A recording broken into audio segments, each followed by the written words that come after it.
بسم اللہ الرحمن الرحیم قال رسول اللہ صلی اللہ علیہ وسلم انما الاعمال بالنیات صدق رسول اللہ صلی اللہ علیہ وسلم۔ منگل کی مجلس میں تھوڑا سا اس پر روشنی ڈالی تھی کہ ہمیں اپنے اعمال کے اندر اخلاص پیدا کرنا چاہیے، نیتوں کو درست کرنا چاہیے۔ کی اہمیت اس قدر ہے، اگر کوئی پہاڑ جتنا بھی بڑا نیک عمل ہے نا، پہاڑ جتنا بڑا اور مضبوط نیک عمل کوئی شخص کرے، لیکن اس میں اس عمل کرنے والے کی نیت درست نہ ہو، تو یہ بات بڑی ذمہ داری کے ساتھ عرض کر رہا ہوں، قرآن و سنت کی روح سے، قرآن و حدیث کی روح سے اس کا وہ عمل قابل قبول نہیں ہوگا۔ میں نے پرسوں منگل کی مجلس میں بھی عرض کیا تھا کہ ہاں، اللہ پاک شفقت فرماتے ہوئے اس پر مواخذہ نہ کریں، اس پر سزا نہ دیں، تو یہ اس کی لاکھ مہربانی ہے، وگرنہ وہ نیک عمل اس قابل ہے کہ اس پہ سزا ملے۔ وہ نیک عمل جس میں دکھلاوا انسان کرتا ہے، وہ اس قابل ہے کہ اس پہ کیا ملے؟ سزا ملے، قبول تو ہوگا نہیں۔ نجات کا ذریعہ وہ پہاڑ جتنا عمل نہیں بنے گا، پہاڑ جتنا عمل بھی نجات کا ذریعہ کوئی اور عمل بن سکتا ہے۔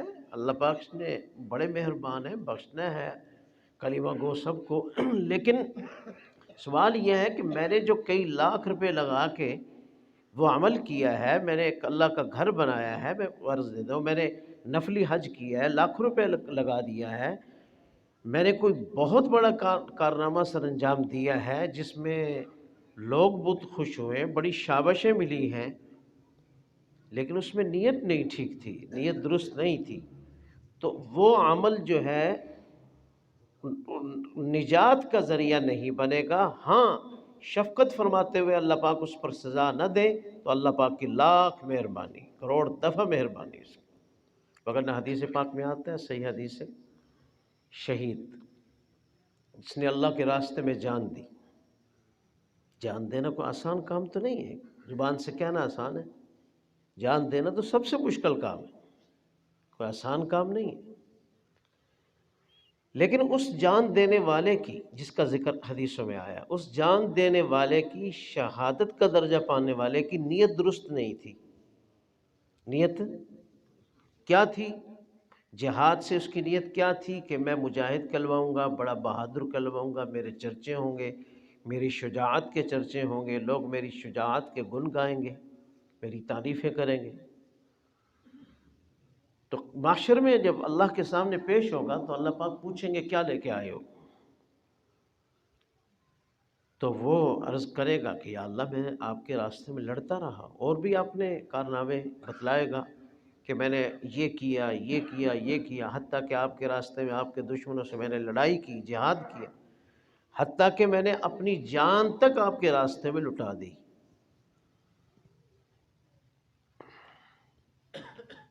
تو اللہ پاک فرمائیں گے ٹھیک ہے، سب کچھ کیا، لیکن تیری نیت یہ تھی کہ لوگ تیری تعریفیں کریں، وہ ہو چکا، دنیا میں بڑی لوگوں نے تیری تعریفیں کی، آج تیرے لیے ہمارے پاس کچھ نہیں ہے، فرشتوں کو حکم دیں گے اس کو جہنم میں ڈال دو۔ اب بتلائیں پیچھے کیا رہ گیا؟ قاری قرآن کے بارے میں آتا ہے، یہ تو بڑے بڑے مرتبہ پانے والے لوگ تھے، میں اور آپ کیا چیز ہے ان کے سامنے؟ مجھے اور آپ کو کتنی ضرورت ہے اپنے اعمال کے اندر نکھار پیدا کرنے کی، اخلاص پیدا کرنے کی، اپنے نیتوں کو درست کرنے کی، ہمیں کتنی ضرورت ہے۔ قاری قرآن کے بارے میں آتا ہے، وہ بھی اپنا جو کچھ ہے وہ بیان کرے گا، اللہ پاک فرمائیں گے ٹھیک ہے، سب کچھ ہوا، تو نے قرآن اس لیے پڑھا تھا کہ لوگ تیری تعریفیں کریں، تیری واہ واہ کریں، وہ دنیا میں ہو چکا، تیرے لیے ہمارے پاس آج کچھ نہیں ہے، فرشتوں کو حکم دیں گے اٹھا کے جہنم میں ڈال دو، اور کوئی گناہ نہیں ہوگا اس کا، بہت نیک ہوگا، لیکن قرآن کس لیے پڑھتا تھا؟ ریا اور دکھلاوے کے لیے، لوگوں کو خوش کرنے کے لیے، کہ لوگوں سے واہ واہ مجھے وصول ہو جائے، شاباش وصول ہو جائے، لوگ میری تعریفیں کریں، لوگ میری تلاوت سن کے عش عش کر اٹھیں، ہے جی گھوم، اور مسلمان ہونے لگے، لوگ کلمہ پڑھنے لگے۔ سب کچھ ممکن ہے، لیکن نیت کو کون سنبھالے؟ نیت کو قابو رکھنا بہت مشکل ہے، بہت مشکل ہے۔ سب کچھ ہو سکتا ہے، پوری دنیا میں تلاوتوں کے چرچے ہو سکتے ہیں، ٹھیک ہے، لاکھوں لوگ مسلمان ہو سکتے ہیں تلاوت سن کر، لیکن اپنی نیت کون درست کرے اس کی؟ اللہ کرے ہو، سب کی ہو۔ حدیث میں تو آپ کے سامنے حدیث بیان کر رہا ہوں، کسی کا نام لے کر نشانہ نہیں بنا رہا ہوں، اور نہ ہمیں کسی کو یہ جرت ہونی چاہیے کہ جو قرآن اچھے انداز سے پڑھو ہم کہ ریا اور دکھلاوا کر رہے ہیں، ہمیں اپنی خبر لینی چاہیے، کسی پر انگشت نمائی نہیں کرنی چاہیے، نہ حق ہے، یہ تو نیتوں کا معاملہ ہے، یہ اللہ کے ساتھ ہے، ہر ایک کا معاملہ، ہر ایک کا معاملہ نیتوں اور اخلاص اور ریا کا کس کے ساتھ ہے؟ اللہ پاک کی ذات سے۔ تو اسی طرح عالم کے بارے میں آتا ہے، عالم کے بارے میں، سخی کے بارے میں آتا ہے۔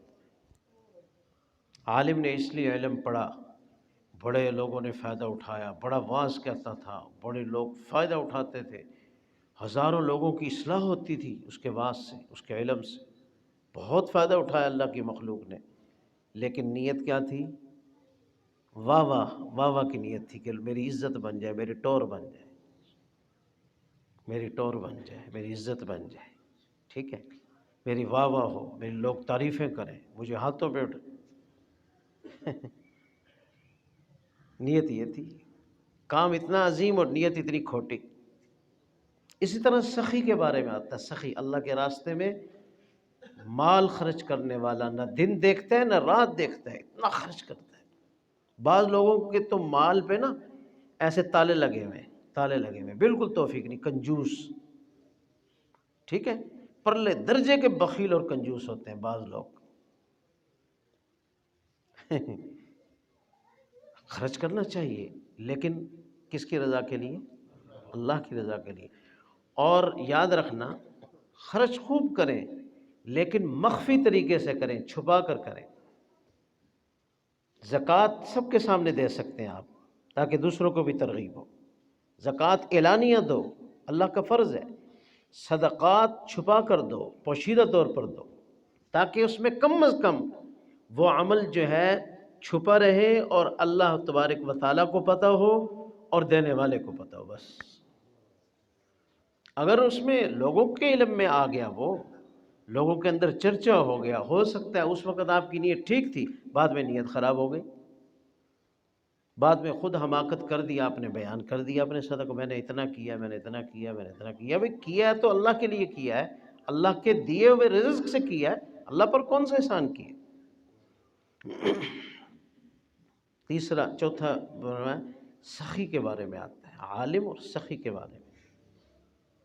اس لیے بخیل آدمی کا تو دین میں کوئی حصہ نہیں، یاد رکھنا، بخیل۔ حضرت شیخ سعدی رحمۃ اللہ علیہ نے تقریباً 1000 سال پہلے یہ فرما دیا تھا اپنے منظوم کلام کے اندر، بخیل اربود زاہد بحر و بر، بہشتی نباشد بحکم خبر۔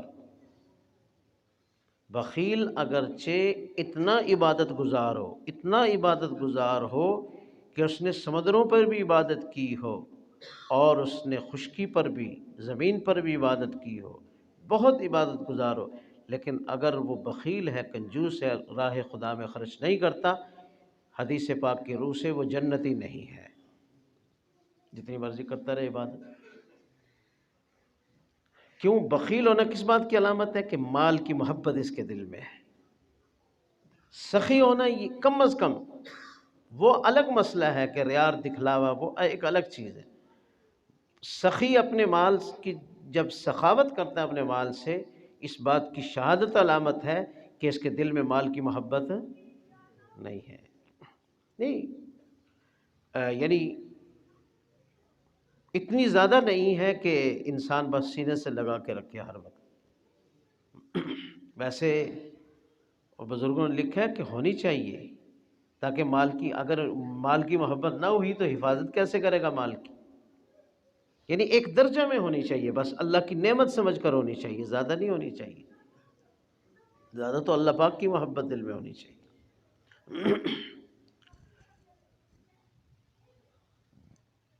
تو بخیل کی تو بات، سخی جو اللہ کے جس کا مزاج ہو خرچ کرنے کا، اس سے یہ بات ذہن میں رکھنی چاہیے، اگر ریا ہو گیا، دکھلاوا ہو گیا، دکھلاوے اور ریا اور شہرت کی نیت سے خرچ کر رہا ہے کہ میری شہرت ہو جائے، سیٹھ صاحب، حاجی صاحب، فلاں صاحب، خان صاحب بڑے سخی ہیں، بہت خرچ کرتے ہیں، اگر یہ اس کی نظر ہو گیا تو ہو سکتا ہے کہ اللہ پاک فرشتوں کو حکم دے کہ اس کو اٹھا کر جہنم میں ڈال دو۔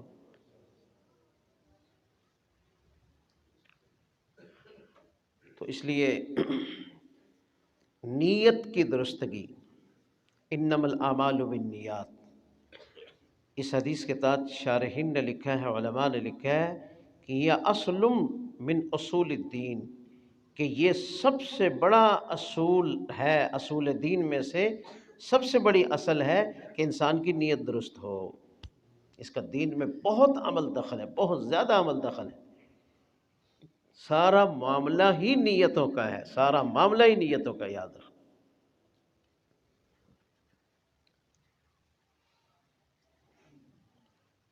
تو ارشاد فرمایا انما الاعمال بالنیات، حضور اقدس صلی اللہ علیہ وسلم کا ارشاد گرامی ہے، بخاری اور مسلم کی حدیث ہے۔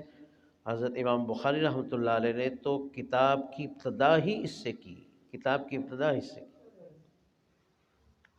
ایک عالم کہا کرتے تھے، انہوں نے فرمایا کہ جب کوئی مصنف کتاب لکھنے لگے، اسی حدیث سے کتاب کی ابتدا کرے تاکہ اس کتاب کو پڑھنے والا سب سے پہلے اپنی نیت کو درست کرے۔ یہ تو ہوگی طالب علموں کے لیے، اور جو کتاب لکھ رہا ہے یا جو واعظ کر رہا ہے وہ اس سے مستثنیٰ ہے، وہ اس بات کا مکلف نہیں ہے کہ وہ بھی اپنی نیتوں کو درست کرے۔ بس کوئی شخص تصحیح نیت پر واعظ کر رہا ہے، اخلاص پر واعظ کر رہا ہے، لوگوں کو تو واعظ کر رہا ہے، تو اس بات کا وہ سب سے پہلے مکلف ہے، ان تمام لوگوں کے اندر سب سے پہلے اس بات کا مکلف اور مأمور ہے کہ پہلے اپنی نیت درست کرو، بیان کرنے والوں یا کتاب لکھنے والوں، پہلے تمہاری نیت بھی درست ہونی چاہیے، تم کس غرض سے لکھ رہے ہو۔ وہ مستثنیٰ نہیں ہے، کوئی بھی مستثنیٰ نہیں ہے۔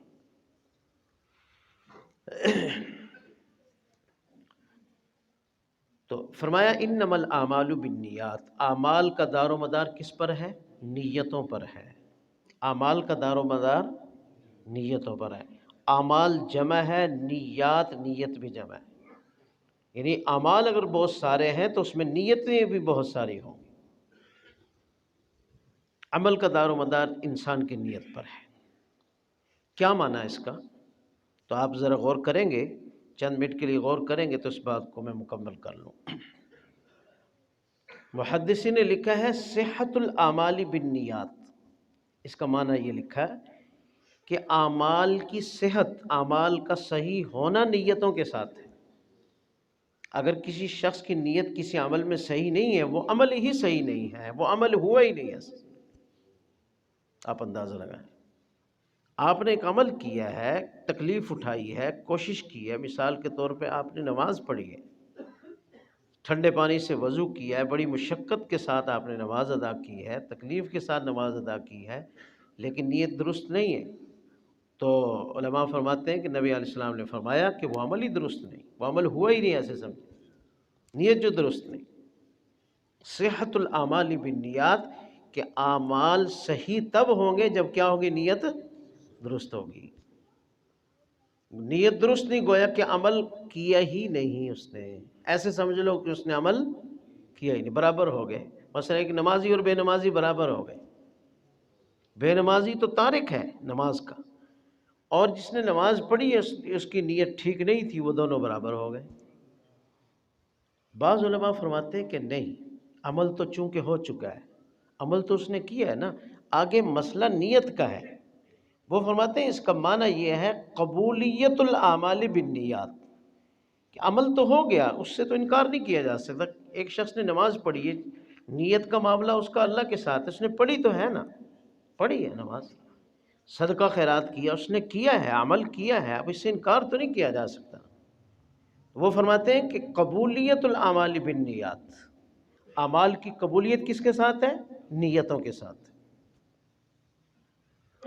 کہ نیت صحیح ہے تو عمل کیا ہے؟ قبول ہے، اگر نیت صحیح نہیں تو عمل ہو تو گیا لیکن عمل مردود ہے، قبول نہیں۔